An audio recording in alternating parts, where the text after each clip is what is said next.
Welcome back to Square Off. You'll recall the government shutdown ended last month with this Republican pledge. The Senate would vote on bills to deal with the soaring cost of Affordable Care Act health insurance premiums in the new year. The votes happened, the bills failed, and premiums will likely jump starting January 1st. What's the impact on people who rely on health insurance from the ACA marketplace? And will this failure plague Republicans in the midterm elections next year? Our politics panel steps in with the answers. Republican consultant Baron Marson of Marson Media and Democratic consultant Adam Kinsey of Uplift Campaigns. Welcome back to Square Off. Adam, what is the likely impact of these premiums going way up with these failed votes? Well, it sounds like a huge number of folks who are currently under the ACA are going to have their premiums almost double. Some cases it'll be more than double. In Arizona, that means hundreds of thousands of people will almost immediately see their premiums skyrocket. And that's not something that Republicans can hide from. Yeah, or they might have to move to find different health insurance or go with no health insurance. They'll go with no health insurance, especially the folks who are not currently ill.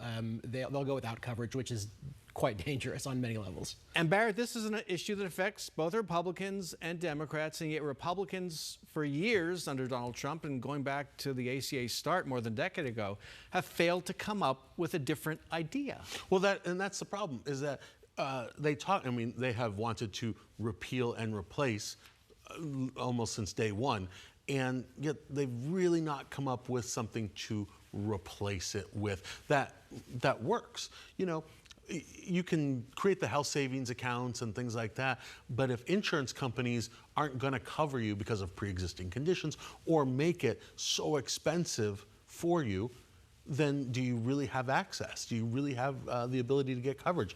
And, you know, for all its faults of the ACA, and there are certainly many, but it does allow people to at least get on these exchanges at a rate that they can afford.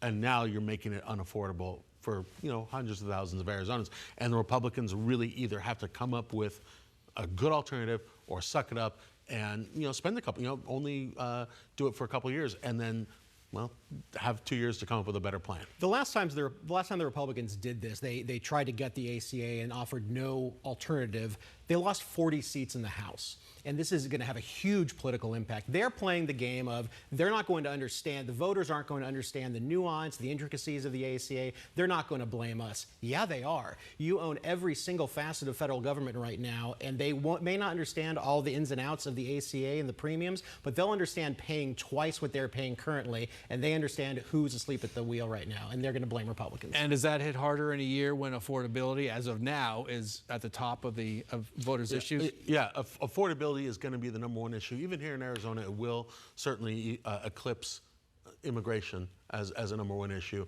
And, you know, Republicans will deny it or ignore it at their own peril. And this is a failure of policy, but also of politics by the Trump administration. The very week that they are trying to put the emphasis back on affordability is the same week the Republicans fail to extend the ACA, and it is the single thing that's going to hit pocketbooks the hardest, right in the middle of affordability week. So, and Trump is going to fall into the same pattern that Joe Biden, you know, fought, and eventually Kamala Harris. I mean, Joe Biden didn't say that, you know, he didn't agree that there was a problem with people's pocketbooks. He said, you know, they were, you know, unaware of their own bank accounts. Trump is falling into that same, calling it a hoax. Con job. Yeah, right. It is not. And nothing upsets a voter more who's struggling to, you know, pay the mortgage or to pay for a kid's childcare than being told that, no, you're fine. The economy is great. A++. And so Joe Biden had that problem, you know, last year, 2 years ago, and now Donald Trump, if he's not careful, is going to have that same problem. Republicans will have that. Trump has a different version of reality, and that's fine. He's done running for office. But there are a lot of Senate Republicans who do have to run for office, and House Republicans. And you've seen today a great number of them have already said, "Hey, we're not going along with this program. We need to extend the ACA." So it'll be interesting to see what happens in the House. Next up, Arizona Senate President Warren Peterson has introduced a bill that would rename the Loop 202 after slain Republican organizer Charlie Kirk. The freeway spans the east and west valleys Unclear exactly how much of it is going to be renamed. And oh, by the way, Warren Peterson is running for Attorney General. With the backing of Turning Point, of course. With the backing of Turning Point USA, the organization Charlie Kirk founded. But just separating that, if we can, what is it about Charlie Kirk, do you think, that would merit renaming a freeway? Well, he has been lionized for sure since his assassination. People have written sort of the Charlie book chapter in their own lives and talked about how he was a great patriot for free speech, right? And go to college campuses and do all that. You know, usually you wait a few years to rename something so that we have better sense of perspective. But, you know, Janet Napolitano renamed Squaw Peak, Paistoa Peak, months after Lori Paistoa was tragically killed in Iraq. So there is precedent to do this. Is this a Paistoa Peak situation? I don't want to compare Lori Paistoa to Charlie Kirk, if I can get away with that. I understand why the 5-year waiting period exists. I don't want to comment about Paistoa, whether or not that was the right thing to do, but this situation, I think, explains why that 5-year waiting period is in place. I think there are a lot better options for memorializing Charlie Kirk. I'm not sure this is the right one, but I understand the sentiment behind it.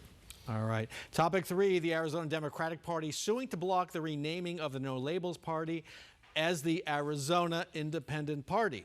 Democratic Secretary of State Adrian Fontes approved the renaming last month. The party concedes the renaming could hurt Democratic candidates. You support this lawsuit? I think it could hurt Republican candidates too, by the way. So I understand both sides really well. I mean, the Secretary is the Secretary of State for every Arizonan, regardless of party, and the fastest growing and largest segment of the voters are independents. So he really wants to make sure that they, receive their due. The problem that I have, and why I agree with, I think it was Roy Herrera who in the lawsuit stated, the confusion, the idea that you can confuse. There were over 140,000 independents who voted in Republican and Democratic primaries, more Republican than Democratic, by the way. I think it could have a chilling effect. It could really confuse voters if they think they're registering as an independent, which gives them the option to vote in the Republican or the Democratic primaries, and they instead are voting for this new thing, this new party that will not allow them to vote in those primaries. I think the confusion alone is probably why it's a bad idea to allow them to be called the Independent Party. Call them something else. The No Labels was actually a decent name. The Reform Party back in the day was a decent name. Just something that's not going to bring that confusion. Even I think your erudite viewers would get confused, right? Sure. We don't know that actually technically we're party non-declared or party non, whatever. We're PNDs.